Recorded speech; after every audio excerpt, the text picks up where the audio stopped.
Let's do a college football preview for the Stanford Cardinal. This team has not a lot of players to write home about, but the stars, they can be some bright spots. Defensively, Colin Wright is a corner. He had 3 interceptions last year. I think he's one of the better corners in college football. In terms of man-to-man coverage, he can hold his own. Zone coverage, he does a good job as well. He's very cerebral. He's a smart corner. And then offensively, Sam Roosh is the lead returning receiver.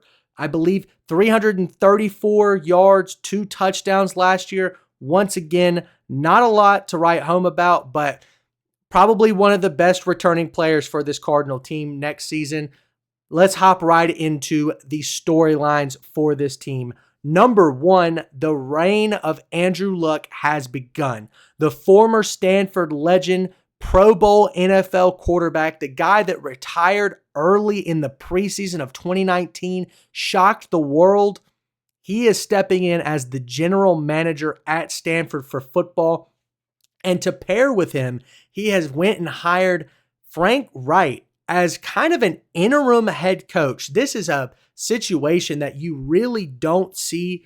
A coach has been hired temporarily. Apparently, Reich is only going to be there as the head coach for 1 season, while Luck looks to find, quote unquote, like his guy in the ranks of college football, whether that be a coach that gets fired this season or maybe one like an offensive coordinator or defensive coordinator that nobody's talking about right now. Maybe somehow he can pay Jim Harbaugh with the Chargers, $30 million a year and convince him to come back to Stanford and build another juggernaut. We shall see. But right now, this is very odd. Frank Wright is the temporary head coach while Stanford looks to find consistency. I think that is a terrible idea in the era of NIL and recruiting. It's hard to sell players already, but with Stanford, it's going to be even harder because you don't have your head coach being the guy to recruit players because he won't be there next year. So with that being said, let's talk about the losses and additions for this team. On the losses side of things, Alec Aomanor, wide receiver, gets drafted to the Tennessee Titans. In the last 2 seasons, he's been by far the best player for Stanford. Almost 2,000 receiving yards last year and the year before. He is going to be a good NFL player, but that's about it from this Stanford team last year in terms of NFL caliber talent. But in the portal, they also lost quite a few guys, specifically David Bailey, who has been apparently chalked up as one of the best edge rushers. I certainly think so. He was one of their best, actually he was their best pass rusher last season, led the team in sacks, and I expect him to do the exact same thing for Texas Tech.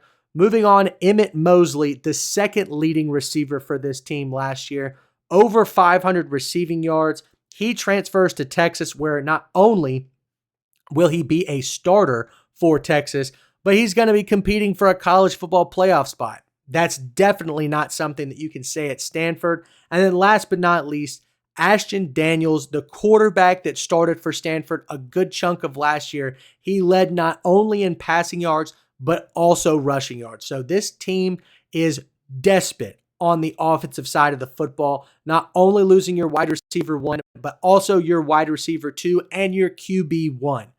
Lots of holes to fill. The addition side of things, this is going to probably be the only team that I do this for. In my opinion, there were no additions of note. And that is the problem that I want to get into with the second storyline for this team. And it's called the Cardinal Rule. Academic standards and NIL the lack of NIL limits the type of program that Stanford can be. They're in a Power 4 conference with the ACC, which, by the way, they shouldn't be. Why would a team from California be in the Atlantic Coastal Conference? Makes no sense to me, but regardless, they are in a Power 4 conference, but the NIL is just not there. They're 57th in NIL according to On3, and they are 54th in current portal rankings for the 2025 season according to 247. This is not a team that's been making splash moves, nor do I think that they will be due to the academic standards and NIL limitations that they have. This is an academic school They're not looking to be some football powerhouse. I think they got really lucky with guys like Christian McCaffrey and Andrew Luck over those few seasons. If you look at some other players that went there, Richard Sherman, a very smart individual, negotiated his own contracts in the NFL. Those are the type of guys that go to Stanford. And to be honest, they're few and far between. That's why Stanford is not consistently a college football playoff, college football championship contender on a year-in, year-out basis. And that's why I think this is the main issue that plagues them today. They don't have the NIL. They have high academic standards. And those two things do not mix well with recruiting in the portal and through high school. That's the cardinal rule. The second storyline I want to talk about is their quarterback problem. Since Andrew Luck left to go to the NFL, Stanford overall has been pretty piss poor when it comes to quarterbacks. Right now, they've got, I believe, 3 quarterbacks on their depth chart. They have a combined 275 passing yards, 2 touchdowns, and just 3 interceptions. So they're desperate of starting quarterback talent. Their current projected starter, Elijah Brown, was the 3rd string quarterback for this team last year. Did he somehow take a magical leap to become a starter, or was it due to the fact that they lose their number 1 and number 2 guy? I prefer the former rather than the latter, or maybe vice versa. You understand what I'm saying. Stanford has got a major quarterback problem. It's got to be solved in the next couple of seasons. I don't see a lot of bright spots for this team, and I definitely don't see one at the QB position. Now let's get into our X Factor game and our record prediction. The X Factor game to me is going to be home versus San Jose State. Now, this is a game that they lost last year. I don't think they can lose it again if they want to be considered a serious Power 4 team.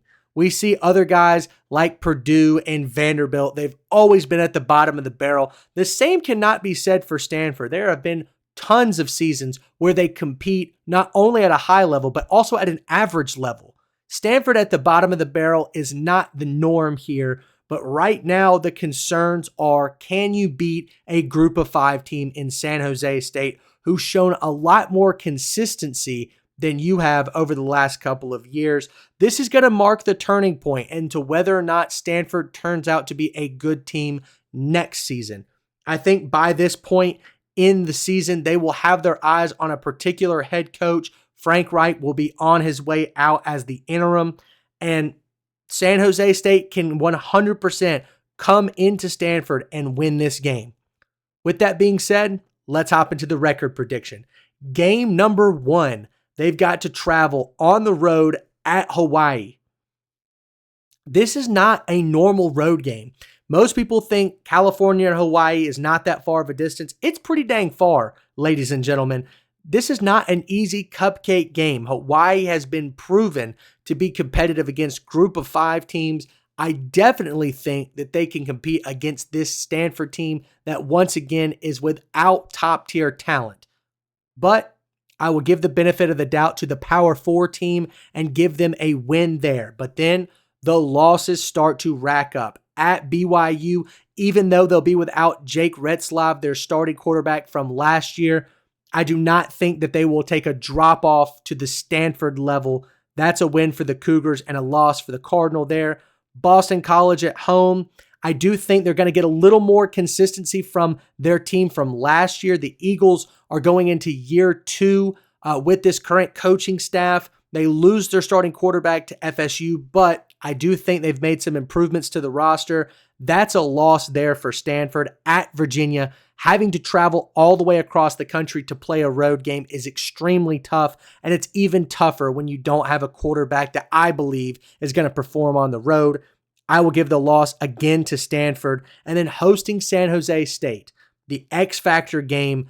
I think Stanford wins it as of right now. San Jose State is not what they have been in the past few seasons, specifically losing Nick Nash, their head coach, going to Arizona 2 years ago. There's a lot of issues there at San Jose State, and I think Stanford can take advantage of that and win that game. So 2-3 heading into game number 6 at SMU.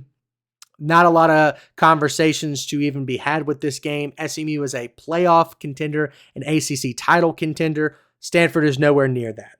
That is a loss. Hosting FSU. Now, last year, at this point in time, I would have said FSU has a chance to lose this game. But I do think that they are much improved from last year. They will not be going 2-10 again. I think they can come on the road, beat Stanford. But just so I could say I said it, maybe this is an upset for Stanford.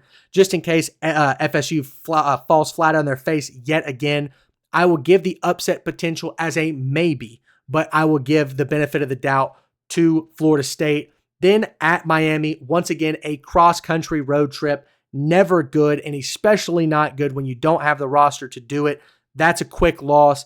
Hosting Pitt, I think that Eli Holstein, I believe is his name, transfer from Alabama, had a great year last year with Pitt, is going to build off of that and do it again. Pitt will be able to come on the road here and beat Stanford. Then Stanford goes once again across the country at North Carolina. They're 1, 2, 3, 4, fourth road game where they have to travel multiple thousands of miles across multiple time zones.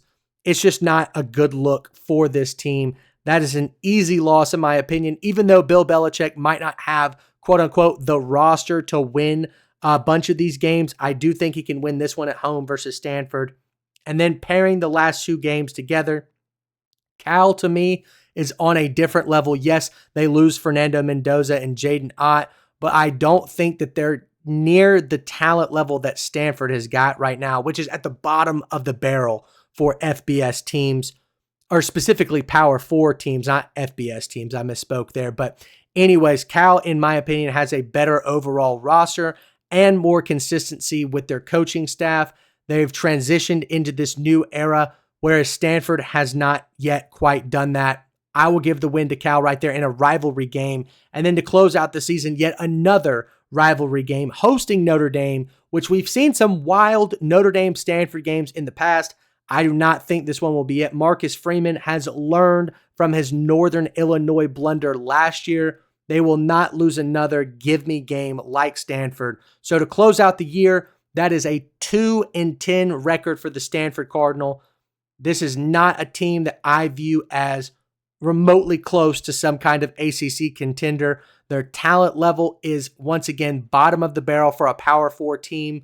But there's a few bright spots on this team. I look at Colin Wright as an NFL caliber type player, kind of like what I look like with David Bailey and Emmett Mosley from last season. So with that being said, that's my preview for Stanford. Let me know what you think in the comments. Thanks so much for watching. Hit that like and subscribe button, and we'll see you next time.